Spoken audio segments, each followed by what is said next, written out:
Hello दोस्तों, तो हम यहाँ पर डिस्कस करने वाले हैं आर्थिक परिदृश्य के बारे में। और मार्च 2021 से स्टार्ट होकर के ये लगभग मार्च 2022 तक यहाँ पर है। पूरे साल भर करंट हम यहाँ पर डिस्कस करने वाले हैं। आगामी जितनी परीक्षाएं हैं, चाहे वो यहाँ पर बीपीएससी वाली हो यानी बिहार पीसीएस वाली हो, या यूपी का यहाँ पर आरओ एआरओ वाला मेंस हो, या फिर हम बात करते हैं उत्तराखंड पीसीएस वाला जो 3 अप्रैल में आपका एग्ज़ाम होने वाला है, उस सभी के लिए यह वीडियो महत्वपूर्ण होने वाली है। उत्तराखंड पीसीएस वाला ही जो एपीएस वाला, और उसके बाद यहाँ पर एक और पेपर हुआ है आरओ एआरओ महाधिवक्ता वाला। तो ये जो पेपर था हमने यहाँ पर पूरा डिस्कस कर लिया है। आप इसको जाके चेक कर सकते हैं हमारे चैनल के प्लेलिस्ट पर जाकर, वहाँ से आपको काफ़ी क्वेश्चंस मिलने वाले हैं। एपीएस के जो क्वेश्चंस थे वो कुछ क्वेश्चन आपको आरओ एआरओ मिले, और दोनों के ही पेपर आपको यहाँ पर उत्तराखंड पीसीएस वाले पेपर में मिलने वाले हैं। हम यहाँ पर बात करते हैं इन दोनों पेपर जो लेवल रहा था करंट अफेयर के लिए, वो काफ़ी हार्ड रहा था और इजी नहीं था वो सोल्व करने के लिए। तो उसी को ध्यान में रखते हुए हमने यहाँ पर लगातार पूरी सीरीज निकाली है करंट अफेयर के लिए। 3 अप्रैल से यानी 2 अप्रैल तक हम यहाँ पर उसको पूरा डिस्कस कर लेंगे। आर्थिक परिदृश्य भी हो या यहाँ पर जो राष्ट्रीय परिदृश्य है वो हमने यहाँ पर डिस्कस कर लिया है। और उसके बाद बात करेंगे फिर हम चर्चित स्थल के बारे में और चर्चित व्यक्तित्व के बारे में। तो ये भी डिस्कस करने हमारे रह रहे हैं, उसको हम डिस्कस कर लेंगे यहाँ पर 2 अप्रैल तक। तो हम उसको लगातार हमारे चैनल पर सब्सक्राइब करें और ये वीडियो आपको यहाँ पर लगातार मिलने वाली है।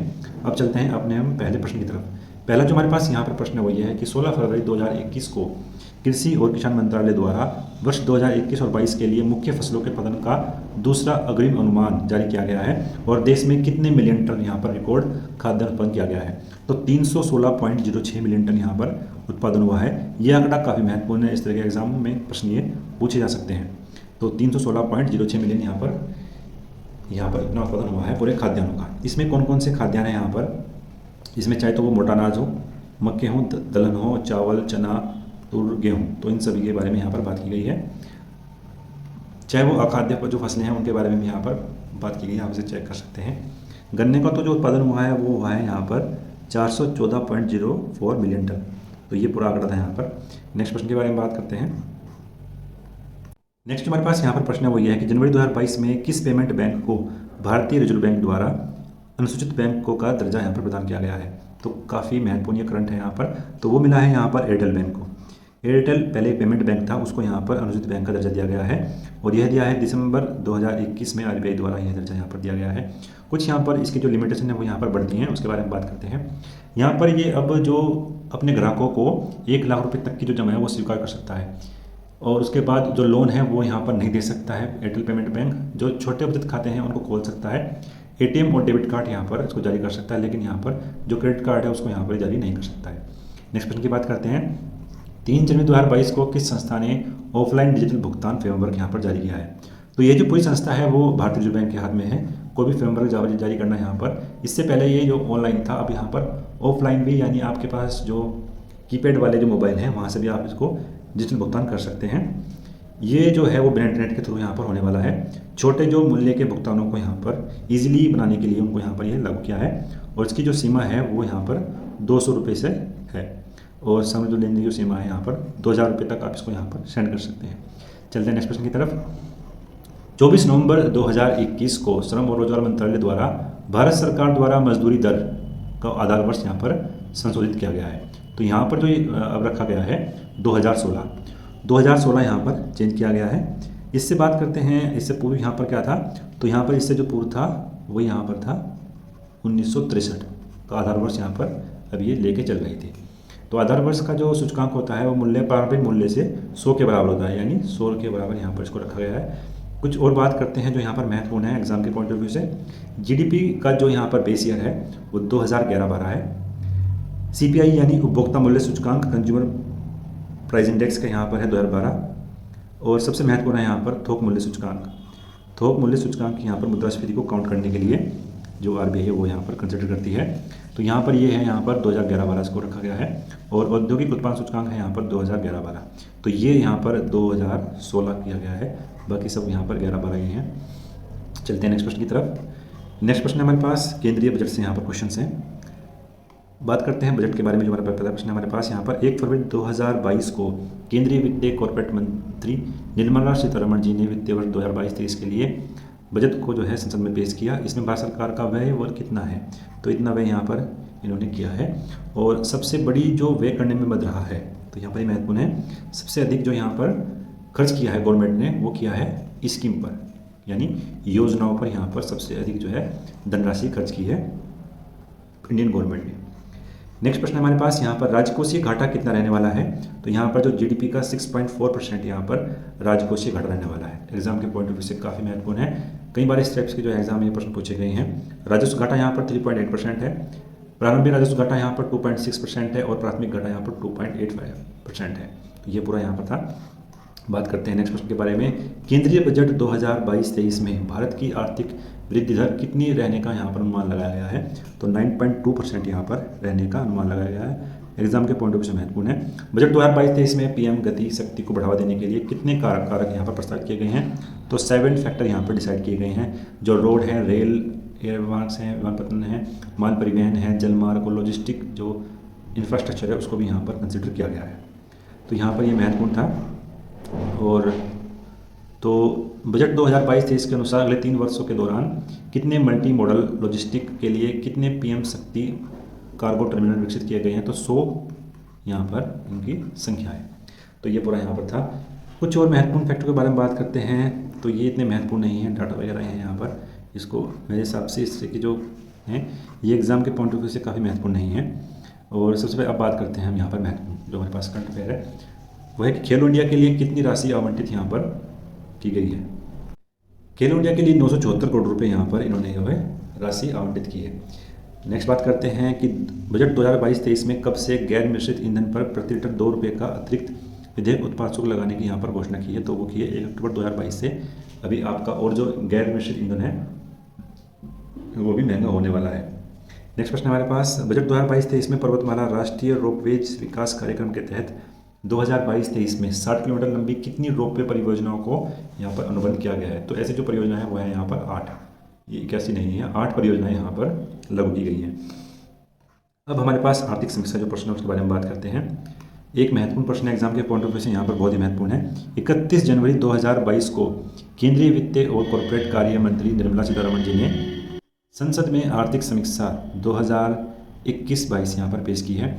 और आर्थिक समीक्षा का जो मूल विषय है यानी जो मूल थीम है यहाँ पर वह है त्वरित दृष्टिकोण। बहुत ही महत्वपूर्ण है, एग्जाम में आ सकता है। फिर हम बात करते हैं यहाँ पर आर्थिक समीक्षा 2021-22 के अनुसार वर्ष 2021-22 में भारतीय अर्थव्यवस्था में कितने प्रतिशत का यहाँ पर वृद्धि की गई है। तो वो की गई है 9.2% के बारे में। फिर हम बात करते हैं आर्थिक समीक्षा 2022-23 में सकल घरेलू उत्पाद में कितनी अनुमान यहाँ पर रखा गया है। तो 8 से 8.5% यहाँ पर अनुमान रखा गया है 22-23 में। और ये जो है वो 21-22 में है। तो ये दोनों में यहाँ पर अंतर है। बात करते हैं नेक्स्ट प्रश्न के बारे में। आर्थिक समीक्षा 2021-22 के अनुसार वर्ष 2020 और 21 में कितने प्रतिशत की गिरावट यहाँ पर दर्ज की गई है। तो यहाँ पर तो दर्ज की गई है वो है यहाँ पर 7.3% की यहाँ पर गिरावट दर्ज की गई है। नेक्स्ट प्रश्न हमारे पास यहाँ पर गेहूं का सबसे बड़ा जो राज्य है वो कौन सा है। तो वो है यहाँ पर यूपी। एग्जाम के पॉइंट ऑफ व्यू से यहाँ पर और भी हमारे पास लिस्ट है जो कई बार एग्जाम में ये प्रश्न पूछे गए हैं, उनके बारे में बात करते हैं। चावल के लिए पश्चिम बंगाल, उत्तर प्रदेश, पंजाब है। गेहूं के लिए यूपी, मध्य प्रदेश, पंजाब। मक्का कर्नाटक, मध्य प्रदेश, महाराष्ट्र। मोटा अनाज राजस्थान, कर्नाटक, महाराष्ट्र। अरहर में महाराष्ट्र, कर्नाटक, तेलंगाना। चने के लिए मध्य प्रदेश, महाराष्ट्र, राजस्थान। दालें जो कुल दालें हमारे पास वो मध्य प्रदेश है, राजस्थान और महाराष्ट्र। कुल खाद्यान्न की बात करते हैं यहाँ पर तो पहले नंबर पे है यूपी, दूसरे पे है मध्य प्रदेश और तीसरे पे है यहाँ पर पंजाब। तो ये पूरा सिनेरियो है, आप इसका स्क्रीनशॉट भी ले सकते हैं और बार बार ये आपको रिवाइज भी करना होगा एग्जाम के जाने से पहले, तभी ये एग्जाम में आपके साथ जा सकता है। फिर और हमारे पास यहाँ पर जो लिस्ट है उसके बारे में बात करते हैं। 2021-22 के अनुसार वर्ष 2021-22 में कुल कितने तिलहन का सबसे बड़ा यहाँ पर राज्य रहा है। तो पहले स्थान पर यहाँ पर है राजस्थान, फिर है हमारे पास यहाँ पर गुजरात और फिर है हमारे पास यहाँ पर मध्य प्रदेश। तो ये कुल तिलहन पे था। फिर और हमारे पास यहाँ पर तिलहन के बारे में बात करते हैं। मूंगफली के बारे में बात करते हैं तो पहले नंबर पर यहाँ पर गुजरात है, दूसरे पर राजस्थान और तीसरे पर तमिलनाडु। रैपिड और सरसों के बारे में बात करते हैं तो पहले नंबर पर राजस्थान, दूसरे पर मध्य प्रदेश और तीसरे पे है हमारे पास हरियाणा। सोयाबीन में महाराष्ट्र, मध्य प्रदेश और राजस्थान। सूरजमुखी कर्नाटक, हरियाणा और उड़ीसा। गन्ने में यूपी, महाराष्ट्र और कर्नाटक। महाराष्ट्र, गुजरात और तेलंगाना है कपास के लिए। तो ये पूरा यहाँ पर था। जूट में बात करते हैं पश्चिम बंगाल, बिहार और असम। तो इसका आप इसकी शॉर्ट भी ले सकते हैं, एग्जाम के पॉइंट ऑफ व्यू से काफ़ी महत्वपूर्ण है। फिर हम बात करते हैं यहाँ पर आर्थिक समीक्षा 2021-22 के अनुसार वर्ष 2021-22 में कृषि और संबंधित क्षेत्रों में कितने प्रतिशत की वृद्धि यहाँ पर रखी गई है। तो यहाँ पर जो वृद्धि रखी गई है वो 3.9% थी और 4% का यहाँ पर जो गवर्नमेंट है वो वादा करती है इतने वृद्धि का। और उद्योग की बात करते हैं तो 11.8% है और सेवा क्षेत्र में यह 8.2% है। तो अगर हम बात करते हैं जो सर्विस सेक्टर है हमारी, उसमें जो है इतनी बढ़ोतरी काफ़ी नहीं है, ये पिछले वर्षों की अपेक्षा यहाँ पर कम दिखाई पड़ती है। बात करते हैं नेक्स्ट प्रश्न के बारे में। आर्थिक समीक्षा 2021-22 के अनुसार अप्रैल-नवंबर 2021-22 में कौन सा देश शीर्ष निर्यातक गंतव्य देश रहा है। तो भारत की बात करते हैं तो भारत में यूएसए सबसे अधिक यहाँ पर सरप्लस में है। यूएसए के साथ भारत जो है वो सरप्लस में है, यानी यहाँ पर घाटा नहीं हो रहा है। फिर हम बात करते हैं दूसरे स्थान पर यहाँ पर संयुक्त अरब अमीरात है और तीसरे स्थान पर यहाँ पर चीन है। फिर जो शीर्ष हमारे पास यहाँ पर आयातक देश हैं उसमें चीन पहले स्थान पर है, यूएई दूसरे स्थान पर है और तीसरे स्थान पर यहाँ पर यूएसए है। तो बात करते हैं निर्यात के बारे में। निर्यात का अर्थ यहाँ पर ये है कि इंडिया जो है यानी भारत जो है इन देशों को अपने जो है सामान निर्यात कर रहा है, यानी इन देशों में अपने सामान जो है पहुँचा रहा है, जैसे यूएसए में और संयुक्त अरब अमीरात में, यूएई और चाइना। तो ये था निर्यात। और आयात के बारे में बात करते हैं तो भारत में इन देशों का सामान पहुँच रहा है, यानी भारत में, इंडिया में चाइना से कोई सामान यहाँ पर पहुंच रहा है। जैसे उसके जो इलेक्ट्रॉनिक सामान है वो काफ़ी सस्ते हो रहे हैं इंडिया में, तो जो सामान जो है हमारे पास पहुंच रहा है तो उसको हम बोलते हैं आयातक, यानी आया वो हमारे देश में सामान। तो ये पूरा सिनेरियो था यहाँ पर। आशा करते हैं आपको यहाँ पर ये समझ में आया होगा। नेक्स्ट प्रश्न की बात करते हैं। आर्थिक समीक्षा 2021-22 के अनुसार दिसंबर 2021 तक विदेशी मुद्रा भंडार कितने बिलियन डॉलर के स्तर पर पहुँच चुका है। तो ये पहुँच गया है यहाँ पर 633.6 मिलियन डॉलर, काफ़ी बड़ा है ये पिछले वर्षों की अपेक्षा में। नवंबर 2021 के अंत तक चीन, जापान और स्विट्जरलैंड के बाद भारत चौथा सबसे अधिक विदेशी मुद्रा भंडार रखने वाला देश बन गया है। पहले स्थान पर यहाँ पर चीन है, दूसरे पे जापान है और तीसरे पे क्या है, स्विट्जरलैंड है।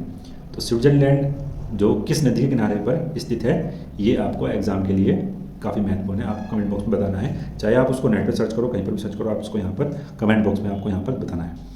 भारत विश्व में 10वां सबसे बड़ा वन क्षेत्र वाला यहाँ पर देश बन चुका है। 2010 से 2021 के दौरान वन क्षेत्र की वृद्धि के मामले में 2020 में भारत का स्थान तीसरा स्थान पर रहा था और भारत जो है स्टार्टअप में भी तीसरे स्थान पर पहुंच चुका है। पहले स्थान पर अमेरिका है, दूसरे पे चीन है और तीसरे स्थान पर ऐसा इकोसिस्टम डेवलप करने के लिए यहाँ पर इनको जो है इंडिया को तीसरे स्थान पर रखा है। नेक्स्ट बात करते हैं। आर्थिक समीक्षा 2021 और 22 के अनुसार शीर्ष निर्यातक मद यहाँ पर क्या है। एग्जाम के पॉइंट ऑफ व्यू से काफ़ी महत्वपूर्ण है। जो शीर्ष निर्यातक मद है यहाँ पर वो है पेट्रोलियम उत्पाद, दूसरे पास जो है हमारे पास वो मोती, कीमती अर्थ और कीमती पत्थर हैं, फिर हमारे पास लोहा और इस्पात। तो ये यहाँ पर शीर्ष निर्यातक थे, यानी इंडिया ने ये एक्सपोर्ट किए हैं अलग अलग कंट्री में। फिर हमारे पास दूसरा यहाँ पर आयात के बारे में बात करते हैं। आयात में भी यहाँ पर जो पेट्रोलियम क्रूड ऑयल है वो पहले नंबर पे है, दूसरे पे स्वर्ण पदक जो स्वर्ण है हमारे पास, और तीसरे पे यहाँ पर हमारे पास पेट्रोलियम उत्पाद है। यानी हमारे देश में सबसे अधिक पेट्रोलियम क्रूड यहाँ पर आया है। दूसरे नंबर पे हमारा जो है गोल्ड जो हमारे देश में है, तीसरे नंबर पे यहाँ पर पेट्रोलियम उत्पाद है। तो ये पूरा सिनेरियो था यहाँ पर आयात और निर्यात का। नेक्स्ट बात करते हैं। 18 जनवरी 2022 को भारत सरकार ने किस देश को जो है $500 मिलियन का ऋण प्रदान करने की यहाँ पर घोषणा की है। तो वो घोषणा की है यहाँ पर श्रीलंका ने, श्रीलंका को घोषणा की है यहाँ पर। 13 जनवरी 2022 को संयुक्त राष्ट्र द्वारा विश्व आर्थिक स्थिति एवं संभावना रिपोर्ट के अनुसार 2021 में जीडीपी कितने परसेंटेज रहा है, तो वो बात रही है यहाँ पर 9% की। ये विश्व आर्थिक स्थिति की संभावना रिपोर्ट ने बात की है। और बात करते हैं यहाँ पर 2022 में 6.7 और 2023 में यहाँ पर 6.1% रहने का यहाँ पर अनुमान लगाया है इन्होंने। नेक्स्ट बात करते हैं। 11 जनवरी 2022 को विश्व बैंक द्वारा यानी वर्ल्ड बैंक द्वारा कितनी यहाँ पर इंडिया की जीडीपी रहने वाली है। वर्ल्ड बैंक के कहना है कि यहाँ पर 8.3 रहने वाली है और 2022 में 8.7 और 2023 में यहाँ पर 6.8 रहने का अनुमान है। और पूरे वर्ल्ड की बात करते हैं तो पूरे वर्ल्ड में 2021 में 5.5%, 2022 में 4.1% और 23 में 3.2% यहाँ पर अनुमान रखाया गया है रहने का। तो ये पूरा सिनेरियो था। भारत के प्रधानमंत्री ने भारतीय रिजर्व बैंक की 2 पहलों का यहाँ पर जो है शुभारंभ किया है। वो कौन कौन सी पहले हैं, वह है यहाँ पर आरबीआई खुदरा प्रत्यक्ष योजना और रिजर्व बैंक एकीकृत लोकपाल योजना। तो 2 योजनाओं को यहाँ पर आरबीआई ने लागू किया है, उनका शुभारंभ यहाँ पर किया है। तो ये पॉइंट ऑफ व्यू से इतना प्रभावशाली नहीं है आंकड़ा, इतना लंबा आंकड़ा नहीं पूछा जाता है। बात करते हैं नेक्स्ट प्रश्न के बारे में। नवंबर 2021 में भारत ने किस देश के साथ नवाचार को बढ़ावा देने के लिए और दोनों देशों में छोटे और मध्यम आकार की फर्मों द्वारा दोहरे उपयोग वाली प्रौद्योगिकी के विकास को गति देने के लिए समझौता किया है, वो क्या है, इजराइल के साथ। तो इस लक्ष्य से समझौता किया है। और दिल्ली सरकार ने श्रमिकों को देने वाले के लिए कौन सी योजना चलाई है, वो चलाई है श्रमिक मित्र योजना। तो ये किसके द्वारा चलाई गई है, दिल्ली गवर्नमेंट के द्वारा। नेक्स्ट प्रश्न की बात करते हैं। नेक्स्ट प्रश्न हमारे पास, नवंबर 2021 में गुजरात के मुख्यमंत्री भूपेंद्र पटेल ने 30 साल से अधिक उम्र के लोगों को गैर संचारी रोगों से यहाँ पर बचने के लिए और उनकी जांच के लिए कौन सी योजना चलाई है, वो चलाई है यहाँ पर निरामय गुजरात। नेक्स्ट प्रश्न हमारे पास, नवंबर 2021 में किसानों को पारदर्शिता के साथ गुणवत्तापूर्ण बीज कराने के लिए सरकार ने उत्तम बीज पोर्टल की शुरुआत की है। तो ये की है यहाँ पर हरियाणा गवर्नमेंट ने। तो उत्तम बीज पोर्टल यहाँ पर चलाया है हरियाणा गवर्नमेंट ने। नवंबर 2021 में ग्रामीण विकास मंत्रालय ने महिलाओं के नेतृत्व वाले स्थानीय व्यवसाय स्वयं सहायता समूह को समझौता करने के लिए ऑनलाइन कॉमर्स कंपनी समझौता किया है। तो वो किया है यहाँ पर फ्लिपकार्ट के साथ। तो फ्लिपकार्ट के साथ यहाँ पर समझौता किया है स्वयं सहायता समूह को महिलाओं को नेतृत्व देने के लिए। नेक्स्ट प्रश्न की बात करते हैं। नेक्स्ट प्रश्न हमारे पास, नवंबर 2021 में एशियन डेवलपमेंट बैंक ने भारत सरकार के राष्ट्रीय औद्योगिक गलियारे विकास कार्यक्रम को समर्थन देने के लिए कितने मिलियन डॉलर के यहाँ पर ऋण घोषणा किया। तो 250 मिलियन डॉलर यहाँ पर देने वाला है एडीबी, एशियन डेवलपमेंट बैंक यहाँ पर इतने पैसे यहाँ पर देने वाला है ब्रिटिश गवर्नमेंट को। नेक्स्ट प्रश्न की बात करते हैं। केंद्रीय सूक्ष्म लघु उद्यम मंत्रालय द्वारा नई दिल्ली में ई जागरूकता कार्यक्रम चलाया गया है, किसके लिए, संवाद कार्यक्रम को बढ़ावा देने के लिए। तो यही पॉइंट था यहाँ पर, ये कार्यक्रम चलाया गया है संभव को कार्यक्रम को। नेक्स्ट प्रश्न की बात करते हैं। नवंबर 2021 में इलेक्ट्रॉनिक्स और सूचना प्रौद्योगिकी मंत्रालय की एक पहल है MIT स्टार्टअप हब ने किस संस्था के साथ मिलकर ऐप एक्सक्ले अकादमी की घोषणा की है। बहुत ही महत्वपूर्ण है, गूगल के साथ। तो गूगल के साथ मिलकर यहाँ पर एक अकादमी लॉन्च की गई है यहाँ पर इलेक्ट्रॉनिक्स और सूचना प्रौद्योगिकी मंत्रालय के द्वारा। State bank of India general insurance ने स्वास्थ्य बीमा प्रदान करने के लिए गूगल पे के साथ समझौता किया है। नेक्स्ट प्रश्न की बात करते हैं। गोवा सरकार ने महिलाओं को स्तन कैंसर की निःशुल्क जांच के लिए कौन सी योजना बनाई है। तो यहाँ पर उन्होंने योजना बनाई है स्वस्थ महिला स्वस्थ गोवा। जो योजना है वो स्तन कैंसर से जुड़ी हुई है। इंडिया पोस्ट पेमेंट बैंक ने होम लोन देने के लिए किस बैंक के साथ समझौता किया है। तो HDFC के साथ यहाँ पर समझौता किया है। नेक्स्ट बात करते हैं। RBI ने वसई विकास सहकारी बैंक लिमिटेड पर कितने करोड़ रुपए का यहाँ पर जुर्माना लगाया गया है। तो 90 लाख रुपए का यहाँ पर जुर्माना लगाया है इसने। नेक्स्ट जो हमारे पास यहाँ पर करंट है वो ये है कि 25 अक्टूबर 2021 को PM नरेंद्र मोदी जी ने प्रधानमंत्री आयुष्मान भारत स्वास्थ्य अवसंरचना मिशन का शुभारंभ कहाँ से किया है। तो वो किया है वाराणसी से। तो 9 मेडिकल जो कॉलेज कहाँ पर बनने हैं वो यूपी में बनेंगे। PM जी ने यहाँ पर PM नरेंद्र मोदी ने उद्घाटन किया है। और केंद्र किस सरकार ने Shri Dhanvantari generic medical store की योजना बनाई है। छत्तीसगढ़ सरकार ने। तो Shri Dhanvantari generic medical store कहाँ पर बनेंगे, छत्तीसगढ़ गवर्नमेंट के द्वारा। CEO अभिकांत दास ने, जो नीति आयोग के CEO हैं, रियल एस्टेट क्षेत्र में 2030 तक कितने ट्रिलियन डॉलर के स्तर की उम्मीद जताई है। तो 1 ट्रिलियन डॉलर तक यहाँ पर प्राप्त करने की बात की है। नेक्स्ट बात करते हैं यहाँ पर अमृत महोत्सव के हिस्से में दीनदयाल अंत्योदय योजना राष्ट्रीय ग्रामीण आजीविका मिशन ने 13 जिलों में 77 जिलों में से कुल कितने वित्तीय साक्षरता सेवा वितरण केंद्र बनाने की घोषणा की है। तो 152। यहाँ पर इतना महत्वपूर्ण नहीं है, एग्जाम के पॉइंट से बात करते हैं। नेक्स्ट बहुत इंपॉर्टेंट है। वैश्विक खाद्य सुरक्षा सूचकांक में भारत का जो स्थान है वो कितना है। भारत यहाँ पर 71वें स्थान पर है। भारत कौन से स्थान पर है, यहाँ पर 71वें स्थान पर यहाँ पर भारत है। RBI ने पेटीएम पेमेंट बैंक पर कितने करोड़ रुपए का जुर्माना लगाया गया है। तो 1 करोड़ रुपए का यहाँ पर जुर्माना लगाया गया है यहाँ पर पेटीएम पेमेंट बैंक ने। NPCI ने जो यहाँ पर रुपए कार्ड के टोकन का समर्थन करने के लिए किस प्रणाली को शुरू किया है। तो वहाँ पर शुरू किया गया इसने NTC टोकनाइजेशन सिस्टम को यहाँ पर शुरू किया गया है, जो एक कार्ड वितरण है जैसे कि संख्या और CVV के बदले आपको इनक्रिप्टेड एल्गोरिथम रूप में जनरेट टोकन के साथ लेन देन को सक्षम बनाएगी। तो यहाँ पर ये होने वाला है 3.1 ट्रिलियन लीटर उच्च गुणवत्ता वाले गैर हानिकारक नैनो इलेक्ट्रॉन्स को देने वाली है। यहाँ पर उर्वरक की खेप कहाँ पर गई है, श्रीलंका में। तो श्रीलंका के जो मुद्रास्फीति यहाँ पर बढ़ने वाली है उसको कंट्रोल करने के लिए यहाँ पर लगातार भारत जो है सहायता कर रहा है। नेक्स्ट बात करते हैं यहाँ पर जारी मरसर CFA ग्लोबल पेंशन इंडेक्स सर्वेक्षण में भारत दुनिया भर में 74 पेंशन प्रणालियों में से किस स्थान पर है। तो यहाँ पर वो 40वें स्थान पर है। बात करते हैं मुख्यमंत्री राशन आपके द्वार योजना को नवंबर 2021 में लागू करने की घोषणा की है मध्य प्रदेश सरकार ने। अक्टूबर 2021 में भारत, इजराइल, अमेरिका और UAE ने आर्थिक साझेदारी को बढ़ावा देने के लिए किस मंच की स्थापना पर सहमति व्यक्त की है। संयुक्त आर्थिक मंच पर। एनपीए बढ़कर कितना हो गया है, अब यहाँ पर एनपीए बढ़कर हो गया है बैंकों का 8.9% यहाँ पर हो चुका है एनपीए। तो इसकी संख्या काफ़ी बढ़ती जा रही है। नेक्स्ट बात करते हैं, 1 ट्रिलियन रुपयों के बाजार पूंजीकरण को प्राप्त करने वाली 9वीं सार्वजनिक क्षेत्र की कौन सी इकाई कंपनी बनी है, तो ये बनी है IRCTC। तो ये काफ़ी महत्वपूर्ण है, 1 ट्रिलियन रुपये की ये 9वीं सार्वजनिक कंपनी है, जो इंडियन रेलवे की कैटरिंग और टूरिज्म कॉर्पोरेशन है वहाँ पर ये है। और उत्तराखंड के पॉइंट ऑफ व्यू से यहाँ पर जो महत्व होने वाला है वो है यहाँ पर मुनस्यारी राजमा। मुनस्यारी राजमे को उत्तराखंड का जो है GI टैग मिला है सितंबर 2021 में। तो ये यहाँ पर महत्वपूर्ण था। और बात करते हैं यहाँ पर और कौन कौन से फैक्ट हमारे लिए महत्वपूर्ण हैं। और मुंबई ने अपना पहला क्रिप्टो टोकन #गरी का अनावरण किया है, तो चिंगरी सोशल टोकन ऐप ने। तो ये महत्वपूर्ण है। यूरोपीय संघ ने अपना पहला ग्रीन बॉन्ड जारी किया है, किस बॉन्ड नाम से, next generation EU green bond. फिर हम बात करते हैं उत्तर प्रदेश के किस जिले में हुनर हाट का आयोजन किया गया, तो ये किया गया था रामपुर जिले में। और भुखमरी में जो इंडिया का स्थान रहा है वो रहा है 101वें स्थान पर इंडिया है। नेक्स्ट जो हमारे पास यहाँ पर करंट है वो ये है कि अक्टूबर 2021 में किस सार्वजनिक क्षेत्र की कंपनी को 11वां माराथन का दर्जा दिया गया है, तो वो दिया गया है यहाँ पर PFC को, पावर फाइनेंस कॉर्पोरेशन को यहाँ पर माराथन दर्जा दिया गया है। नेक्स्ट बात करते हैं 13 अक्टूबर 2021 को प्रधानमंत्री नरेंद्र मोदी जी ने नेशनल इंफ्रास्ट्रक्चर मास्टर प्लान प्रधानमंत्री गति शक्ति योजना का शुभारंभ किया है। 16 मंत्रालयों के तहत उन्होंने यहाँ पर ये योजना लागू की है। और हमारे पास जो नेक्स्ट महत्वपूर्ण करंट है यहाँ पर, तो वो है यहाँ पर नॉर्थ कोलफील्ड लिमिटेड कहाँ पर 75 फुलवारी केंद्र खोलने की तैयारी कर रहा है, तो वो कर रहा है यहाँ पर सिंगरौली मध्य प्रदेश में। प्रत्येक बच्चे को अच्छा पोषण, सुरक्षित वातावरण और खेलने का अधिकार मिलना यहाँ पर सुनिश्चित किया गया है। उत्तर प्रदेश सरकार ने जेवर हवाई अड्डा, जो पूरे विश्व का सबसे बड़ा हवाई अड्डा कहाँ पर बनना है, नोएडा में, यूपी के अंदर नोएडा में यहाँ बनना है, यहाँ पर इलेक्ट्रॉनिक पार्क स्थापित करने की घोषणा की है। इस पार्क को जो है 250 करोड़ भूमि यहाँ पर आवंटित की है गवर्नमेंट ने।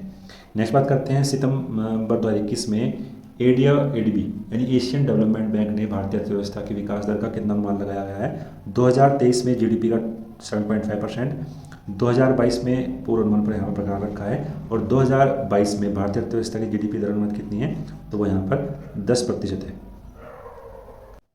तो और यहाँ पर कौन सा महत्वपूर्ण वाला है उसके बारे में बात करते हैं। हाँ, ट्राइफेड ने यहाँ पर एक प्लेटफॉर्म लॉन्च किया है वन उत्पाद और प्रचारकों के लिए और बिक्री के लिए, तो वो है यहाँ पर बिग बास्केट। तो काफ़ी महत्वपूर्ण है यहाँ पर। ट्राइफेड एक संस्था है जो भारतीय जनजातियाँ हैं उनके सामानों को यहाँ पर एक प्लेटफॉर्म प्रोवाइड करती है कि जो है वो यहाँ से अपने उत्पादों को बेच सके। तो वो यहाँ पर इन्होंने प्लेटफॉर्म बनाया है बिग बास्केट।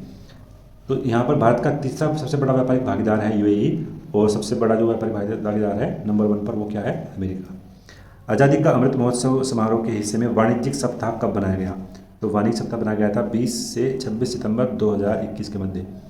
नेक्स्ट बात करते हैं यहाँ पर मणिपुर के 2 कृषि उत्पादों को GI टैग यहाँ प्रदान किया गया है।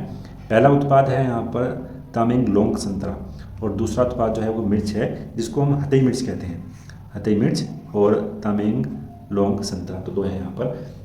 वर्ल्ड बैंक ने ऐसी कौन सी अपनी रिपोर्ट है जो वो नहीं प्रकाशित करेगी, तो वह यहाँ पर ease of doing business report. यहाँ पर जो इस पे जो एलिगेशन लगे थे वो लगे थे यहाँ पर भ्रष्टाचार के आरोपों के बाद इन्होंने यहाँ पर इस अपनी रिपोर्ट को छापने से जो है मनाही की है। नेक्स्ट हमारे पास जो करंट अफेयर्स के बारे में बात करते हैं। सितंबर 2021 में भारतीय रिजर्व बैंक ने LIC में अपने विकास अधिकारियों के उपयोग के लिए कौन सा मोबाइल ऐप लॉन्च किया है, तो वो किया है यहाँ पर Pragati, performance review application growth and trade indicator. तो यहाँ पर लॉन्च किया गया है।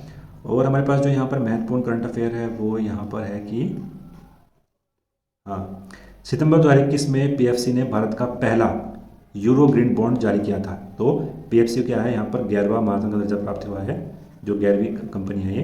तो इसने अपना यहाँ पर पहला यूरो ग्रीन बॉन्ड जारी किया था, भारत का पूरा पहला। 300 मिलियन यूरो बॉन्ड की अवधि कितने वर्ष के लिए है, तो 7 वर्ष के लिए आप इसको यहाँ पर जारी कर सकते हैं।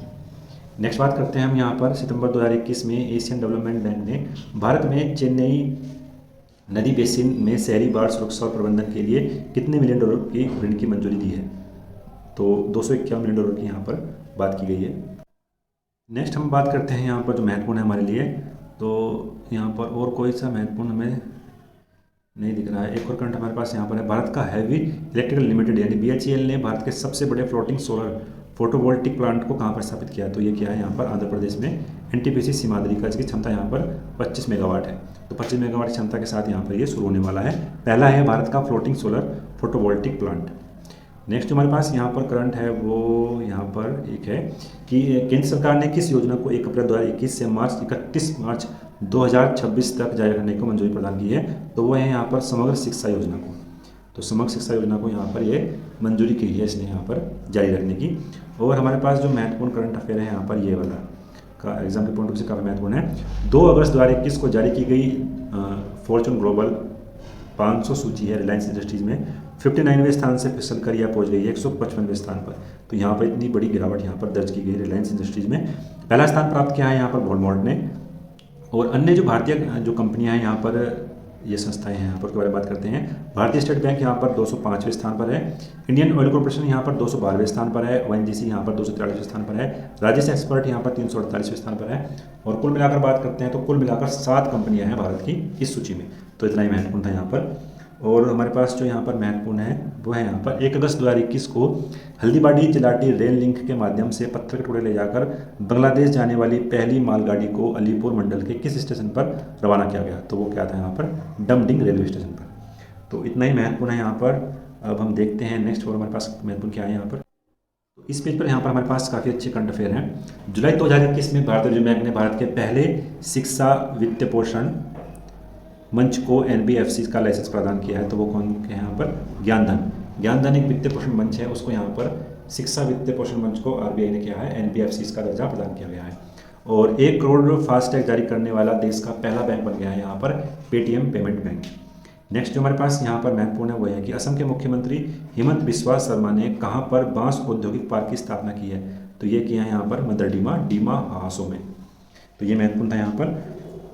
और यहाँ पर बात करते हैं हम एक और यहाँ पर महत्वपूर्ण करंट अफेयर है वो यहाँ पर यह है कि 26 जुलाई 2021 को GII की इंडियन ग्रीन बिल्डिंग काउंसिल ने ग्रीन सिटीज प्लेटिनम रेटिंग प्रदान करने वाला भारत का पहला विशेष आर्थिक जोन यानी कांडला विश्व आर्थिक क्षेत्र है।